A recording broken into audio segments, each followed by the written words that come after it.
messieurs, bonsoir. Bienvenue dans votre journal, dans l'actualité de ce 24 septembre. 25 ans après, la justice relance l'enquête et ne faiblit pas. Qui a assassiné la petite martyre de Ladis à Suèvre? La gendarmerie lance un nouvel appel à témoins. On y revient dans quelques secondes. Le Sénat donne la parole aux élus locaux. Dans 10 jours, les états généraux de la démocratie territoriale prendront fin. On fait le point ce soir avec Jean Germain, Marie-France Beaufils et Jean-Jacques Filleul. Et puis le Tour FC stagne 19e au classement. Les hommes de Bernard Dakar ont fait match nul ce week-end face à Sedan. Le score 1-1. On y revient à la fin de ce journal. Bonsoir. 25 ans après, la justice relance l'enquête et ne faiblit pas. Le 11 août 87, le corps d'une fillette décédée était découvert sur le bas-côté de Ladis, à Suèvre, dans le Loir-et-Cher. Aujourd'hui, la gendarmerie et la justice lancent un nouvel appel à témoins.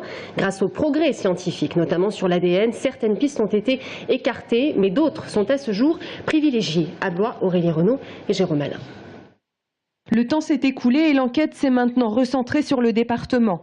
Des grains de sable et des traces de particules repérées sur les vêtements de la fillette permettent d'affirmer que l'enfant a bien séjourné entre les communes de Blois, Ouzouer-le-Marché, Houcq et Main-sur-Loire durant un certain temps. Aujourd'hui, la justice part avec de nouveaux éléments. L'analyse du corps de la fillette a également permis de déterminer l'ADN de ses parents biologiques. Ces ADN sont dans la base de données du fichier national des empreintes génétiques. Ils sont tous les ans vérifiés par rapport à toutes les nouvelles traces qui sont rentrées dans la même base au niveau européen et également au niveau des pays du Maghreb. Donc, déjà, ça c'est un élément qui est important parce que cet ADN peut, l'une ou l'autre, peuvent à un moment donné ressortir. Malgré l'exploitation systématique de tout témoignage, aujourd'hui la section de recherche d'Orléans relance un nouvel appel à témoins. Tous les éléments sont exploitables. Du passage de l'autoroute, d'un véhicule qui est suspect, d'une petite fille qui ressemble au portrait robot, enfin au portrait de notre petite inconnue qu'on a pu fréquenter dans une école sans qu'elle soit forcément de manière formelle inscrite, qu'on a pu fréquenter dans la rue en jouant, en étant jeune. Et c'est peut-être des enfants de l'époque qui sont des adultes de maintenant qui vont avoir le déclic. Les enquêteurs comptent aujourd'hui sur les remords d'une famille, sur un témoin qui n'aurait pas fait le lien à l'époque. L'objectif de cet appel à témoins est de mettre un nom sur la tombe de la fillette et pourquoi pas, 25 ans après, de présenter le ou les auteurs devant une cour d'assises. Alors que s'est-il passé en juin 87? Jusqu'ici, la justice avait très peu d'éléments, mais aujourd'hui des précisions ont pu être établies grâce aux nouvelles techniques d'enquête. On sait par exemple que cette petite fille a bien vécu dans le Loir-et-Cher. C'est justement dans ce département que l'enquête se recentre aujourd'hui. Jérôme Alain et Aurélie Renaud vous rappellent les faits. Le visage de cette fillette a bouleversé la France entière. 11 août 1987, à hauteur de Suèvre, des employés de l'autoroute découvrent le corps sans vie d'une fillette. Elle est vraisemblablement âgée de 3 à 5 ans et porte une robe à carreaux. Morsures, traces de fer à repasser, coups et contusions. L'autopsie révélera plus tard de multiples mauvais traitements antérieurs à son décès. À l'époque, il n'est pas encore question de relever d'empreintes génétiques. Seul son groupe sanguin est identifié. Peu après sa mort, l'enfant est enterré sur la commune de Suèvre. Kléber Cousin en était le maire à l'époque. Pour nous, c'était une grosse affaire, pénible, très pénible. Ben, nous l'avons vécu et puis nous le vivons encore. Vous voyez, toutes ces fleurs qui sont encore... il y a beaucoup d'artificiels, mais il y a encore des naturels. Vous avez des gens de passage, ayant appris cette triste affaire par la presse, étant de passage, s'arrêtent et cherchent le cimetière de Suèvre et pour voir cette petite tombe. Pour nous, c'est la petite de Ladis. Et ce sera toujours la petite de Ladis. En 1993, Jacques Pradel et son émission Témoin numéro 1 relancent l'affaire. Les gendarmes reçoivent de nombreux appels et tentent quelques pistes. L'une d'entre elles les conduira en Tunisie et puis plus rien. Les juges se succèdent et en 1997, un non-lieu est prononcé. En 2007, quelques mois avant la prescription définitive, le procureur de la République de Blois ouvre une nouvelle information judiciaire pour mauvais traitement sur mineurs, homicide et recel de cadavres. Et justement, avant de poursuivre ce journal, cet appel à témoins lancé par la justice. Regardez, un numéro de téléphone, le 06 46 17 05 59. Le signalement, l'appel à témoins, un enfant, 95 cm, vous le voyez, 20 kg, cheveux bruns bouclés, yeux noirs, 3 à 5 ans. Elle portait une robe bleue et blanche à carreaux de type méditerranéen. Voilà. Le Sénat donne la parole aux élus locaux et près de 20 000 en France ont répondu. Le 4 octobre signera la fin des États généraux de la démocratie territoriale, une concertation qui appelle les sénateurs de chaque département à une réflexion sur la démocratie locale, point faible ou idée innovante. En Indre-et-Loire, la sénatrice Marie-France Beaufils et les sénateurs Jean Germain et Jean-Jacques Filleul ont fait le point ce matin sur l'issue de ces débats. Agnès Michaud. 150 élus d'Indre-et-Loire réunis à la Maison des Sports de Touraine. 3 ateliers animés par 3 sénateurs du département. Autour de Jean Germain, il était question des relations entre l'État et les collectivités.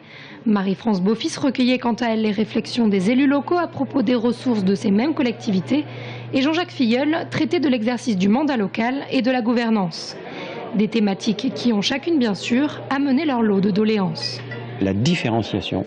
Ne pas traiter tous les territoires de la même manière. D'abord, sachez qu'entre une petite commune de montagne et une commune de la banlieue de Paris, il y a des différences et que cette différenciation, même dans le cas d'un État unitaire décentralisé, il fallait pouvoir la faire prendre en compte. Une meilleure capacité à mobiliser l'accompagnement dans leurs projets au niveau financier, y compris des fonds européens, mais aussi des autres collectivités, parce qu'il est clair qu'une petite commune à elle toute seule ne peut pas réaliser un projet sans avoir cet accompagnement des autres collectivités territoriales.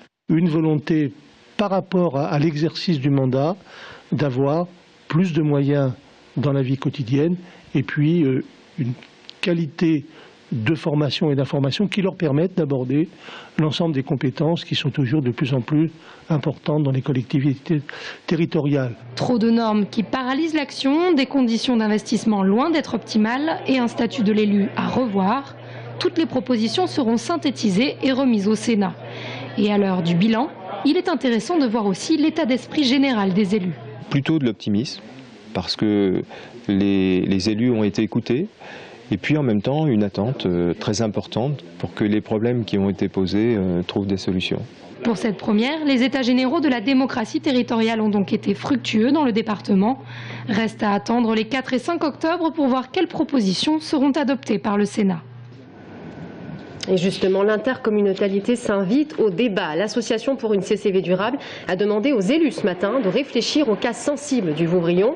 Ce week-end, regardez, ils étaient 300 à manifester devant la préfecture de Tours pour dire une nouvelle fois non à l'éclatement du Vouvrion. Ils réclament un débat sur l'avenir des territoires. Je vous rappelle qu'ils s'opposent à l'intégration de 3 communes du Vouvrion dans Tours Plus, Parcé-Mêlé, Chanceau-sur-Choisy et Roche-Corbon. On écoute Dominique Taillé. Les communes ont parfaitement le droit de prendre des délibérations, mais il appartient au préfet d'être l'arbitre de cette demande de rejoindre l'agglo. Il a toutes les marges de manœuvre et tous les éléments pour prendre sa décision en conscience et dans l'intérêt général. Ce que nous disons ce matin, et ce que nous avons bien mis en relief depuis 3 ans, c'est que les arguments avancés par les communes sécessionnistes, pour le moins, ne sont pas convaincants. Il y a des préoccupations particulières et la CCV, elle, est dans une dynamique communautaire depuis 10 ans. Et nous avons cru comprendre, mais nous attendons des certitudes à ce sujet, que rien ne serait modifié avant les élections.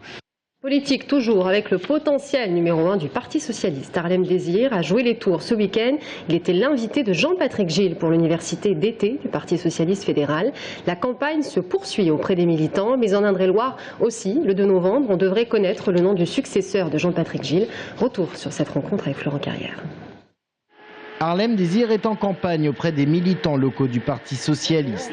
Le suspense est cependant très minime, car celui qui a repris l'intérim après le départ de Martine Aubry représente la motion majoritaire. Désigné après des pourparlers intensifs, il n'aura donc face à lui que quelques petits candidats peu connus. C'est important après la victoire quand même que les socialistes, moi je suis fier de cela, cherchent à se rassembler. Et donc j'assume le fait d'être un candidat de synthèse entre tous les socialistes. Mais encore une fois, il y aura plusieurs candidatures, il y aura un vote des militants et surtout il y a maintenant un débat. parce que le débat c'est maintenant et la démocratie militante c'est maintenant aussi.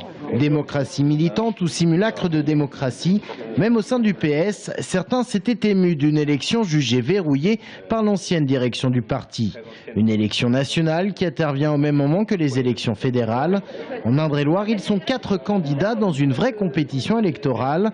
Alain Michel, maire de La Riche, Vincent Tison, adjointe au maire de Joué-les-Tours, Mickaël Cortot, élu à Tours, et puis Jean-Marc Pichon, le favori de Jean-Patrick Gille.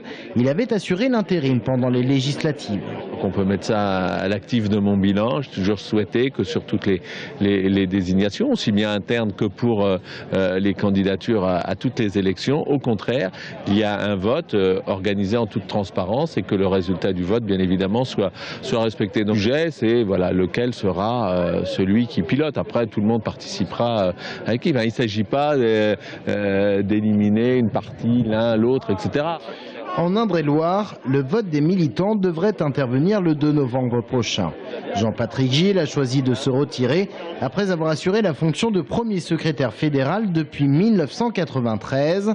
Quant au parti, il cherche maintenant à redéfinir son rôle depuis qu'il détient tous les pouvoirs.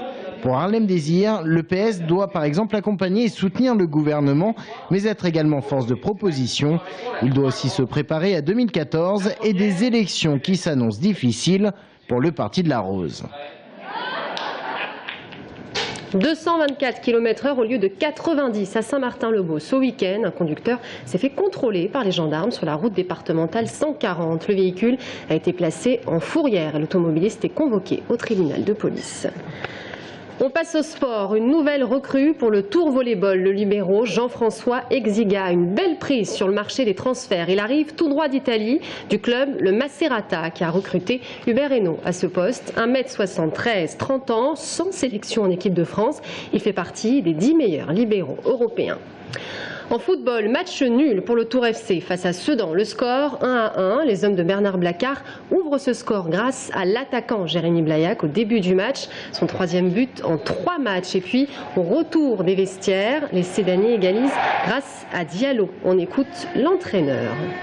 On fait une première mi-temps solide, donc on ne cède pas d'occasion et on rentre en deuxième mi-temps. Et voilà, on rentre en deuxième mi-temps, on joue pas quoi, on joue pas pendant 20 minutes, on joue pas, on a peur, on tente plus rien, on est en retard défensivement. Dès qu'on a pris le premier but, l'équipe a été méconnaissable. Et on termine ce journal avec ces images des 20 km de Tours. 30 ans, l'année de tous les succès et de tous les records. Au total, 12 300 personnes ont couru hier, du jamais vu dans l'histoire de cette célèbre course. Et puis un record détenu par la Kenyane Cynthia Girodis chez les femmes, chez les hommes. C'est l'Éthiopien Fikado Girma qui arrive premier pour les 20 km. Et parmi les personnalités locales, le président du Conseil général d'Indre-et-Loire, Frédéric Thomas, a réalisé une belle prouesse, ces 20 km de Tours en 1h40. Voilà, c'est la fin de ce journal. Dans un instant, restez avec nous. Jean-Yves Couteau nous rejoint sur ce plateau. À tout de suite.